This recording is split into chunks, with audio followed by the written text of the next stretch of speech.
1969. The Rolling Stones were the most dangerous band on the planet, and Mick Jagger worked that stage like he'd built it himself. He hadn't. The man who built it was 3 weeks dead, alone, at the bottom of his own pool. The water got the blame. The band did the work.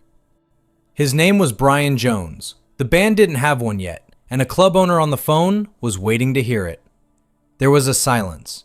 Nobody had thought that far ahead. Then, Brian's eyes landed on a record propped against the wall, a Muddy Waters side, and he read the title straight off it, The Rollin Stones. He'd built them to that point single-handed, placed the ad that pulled them together, picked the players who answered it. When the contracts came, his was the first signature on them, and he took an extra £5 a week because the band was his idea, and nobody argued. In the early photographs, the others hung back, and Brian stood in front. The fair hair, the sharp clothes, the face the cameras kept finding. He had all of it. The idea, the name, the control, the spotlight.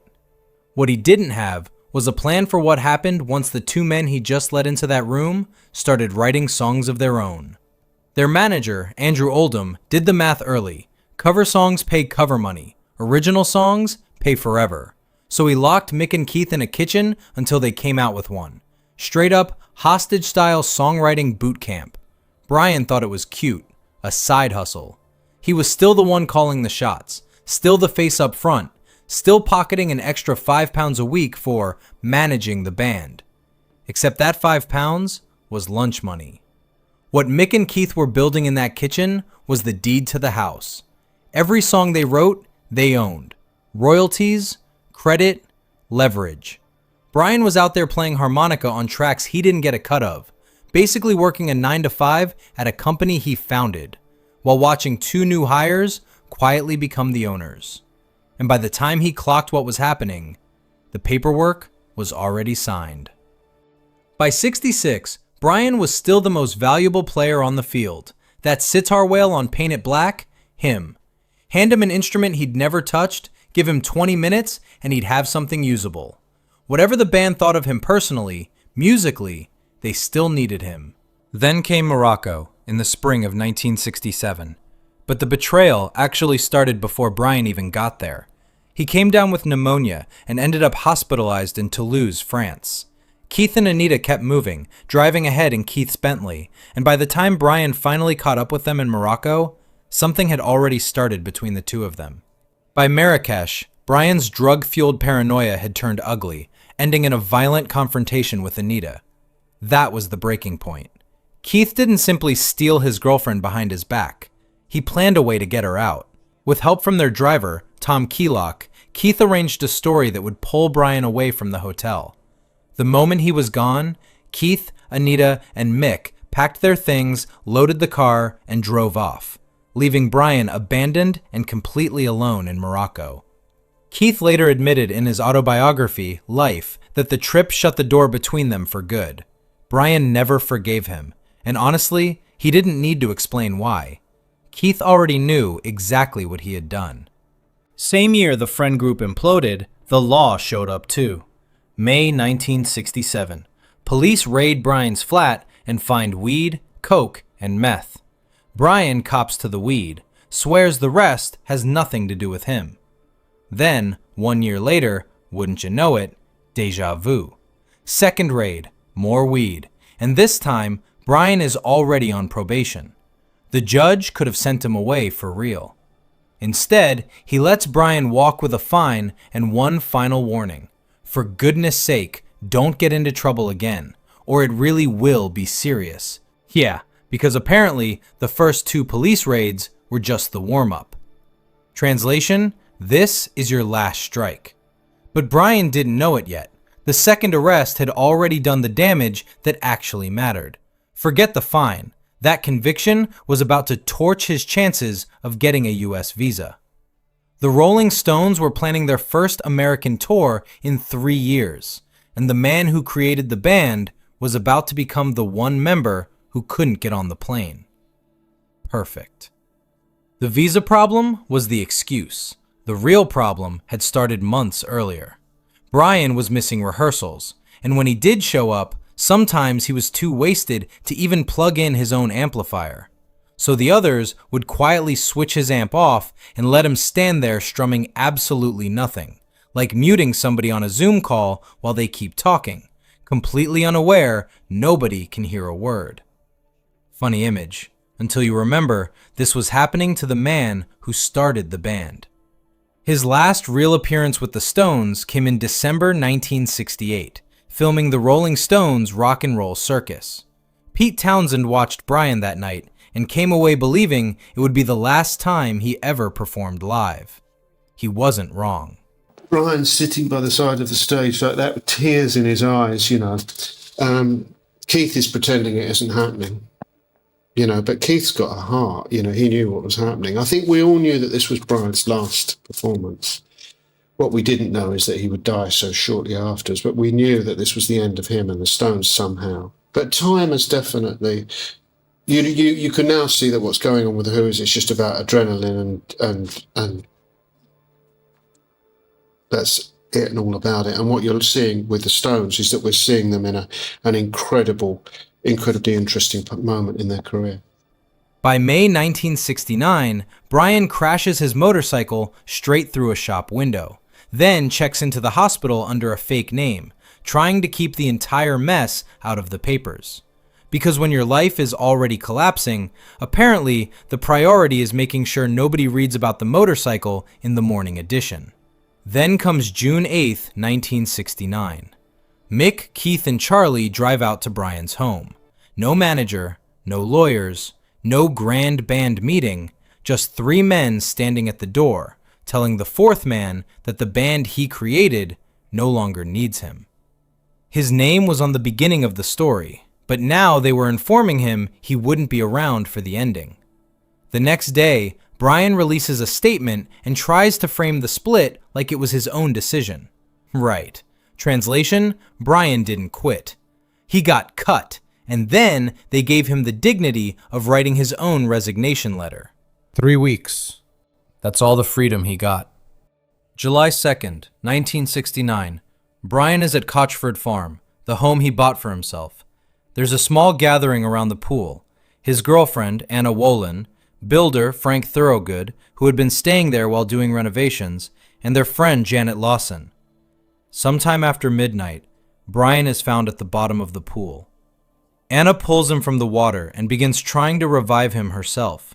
She's a trained nurse. She knows exactly what to do. The ambulance crew arrives and takes over. They keep trying. Again and again. It doesn't matter. By the time the doctor arrives, Brian Jones is gone. 27 years old. The official verdict? Death by misadventure. Case closed. On paper. 2 days later, the band Brian founded walks onto a stage at Hyde Park in front of roughly 250,000 people. Mick reads a poem. Thousands of white butterflies are released into the air. The crowd watches them rise over the park. Beautiful. A beautiful tribute for the cameras, for the newspapers, for the fans, and of course, for the Rolling Stones legend. But the man who actually created that legend, the man who found the musicians, named the band, signed the first contract, didn't even rate a packed funeral. Not even from the band whose name he pulled off a record sleeve. July 10th, 1969. Brian is buried back home in Cheltenham, in a grave dug extra deep. Not for ceremony, for theft prevention. They were genuinely worried somebody might dig him up and take his body as a souvenir. That's the kind of fame Brian Jones had. 2 people from the band actually showed up, Bill Wyman and Charlie Watts. Mick Jagger wasn't one of them. I just got off to sleep after about an hour. Charlie phoned me up and he just said, Brian died. I can't believe it, Mick flew to Australia to do Ned Kelly.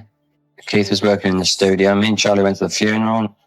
When we drove through Cheltenham, all the streets were packed with people. I've never seen anything like it. It was like a coronation or something, Mick was already on a flight to Australia with Marianne Faithfull, heading off to shoot a movie, Ned Kelly. The official explanation? His contract wouldn't allow him to delay the trip. Not even for the funeral of the man who started his career. Keith Richards didn't show either. No official explanation, no reason placed on the record, just an empty space where he should have been. 2 days after Brian's death, 250,000 people watched the Rolling Stones honor him in a park. 5 days after that, only 2 of his own bandmates could be bothered to watch him go into the ground. That's the whole story right there, if you're paying attention. Officially, the case stayed closed for years. Then, in 1993, Frank Thorogood, the builder who was at Cotchford Farm the night Brian died, was dying himself. And according to the story that followed, Thorogood finally told Tom Keylock, the Stones' longtime driver and fixer, exactly what happened. "It was me that did Brian. I just finally snapped." That's the entire quote, and it's secondhand. Keylock never took it to the police. He took it to a writer named Terry Rawlings, who published the allegation in a 1994 book. No recording, no second witness, no signed statement, nothing tested in a courtroom. An allegation, not a confession on the record. Quite obvious what happened. There's no real mystery into it, really. The guy gets sacked on a Thursday night when builders used to get paid on Thursday nights. His money stopped. He's owed a lot of money. There's jealousy. And it wasn't a premeditated thing at all. I think he died as a result of a massive falling out, which happened twice that night. And the result was he died. But Sussex police didn't completely ignore it. They reviewed Brian's death in 1984, again in 1994, the same year the book appeared, and once more in 2009, after a journalist handed over additional documents. 3 separate reviews, decades of rumors, new claims, new paperwork, same result. Not enough evidence to reopen the investigation. The last public word from police came in 2019. Their position had not changed. Death by misadventure still stands, officially, to this day. 2015. 46 years after Brian Jones died, Dartford installed a plaque at the train station where Mick Jagger and Keith Richards first met. The wording credited the two of them with forming the Rolling Stones. Brian's name wasn't on it. Of course it wasn't. Why complicate a clean little legend with the man who actually created the band? Bill Wyman, who joined after Brian had already built the entire thing, went public and called the plaque disgusting. And he didn't dance around it. Brian formed the band, Brian named it, Brian ran it before most of the others had even arrived. Those aren't opinions. That's the order things happened in. The council folded and agreed to correct the plaque. Keith Richards, meanwhile, basically shrugged the whole thing off in an interview, joking that he couldn't understand why Wyman was so upset. Yeah, what could possibly be upsetting about erasing the founder from the founding? 46 years dead, and Brian still needed somebody else to fight for his credit. Some men get pushed out because they fail. Brian got pushed out because 2 things happened at the same time. He built something powerful enough to outgrow him, and he came apart faster than anyone around him was willing to wait for him to recover. Both things are true. The band didn't invent Brian's addiction. They didn't create every missed rehearsal, every bad decision, or every night he became impossible to reach. But they also didn't exactly fight to keep him once carrying him became inconvenient. Funny how quickly brotherhood becomes business when the money gets serious. And that's most founder stories when you strip away the mythology. Not perfect villains, not innocent victims. Just one person who builds the thing and somebody else who eventually learns how to own it. Brian Jones built the Rolling Stones. He just didn't live long enough to make sure history gave him the credit.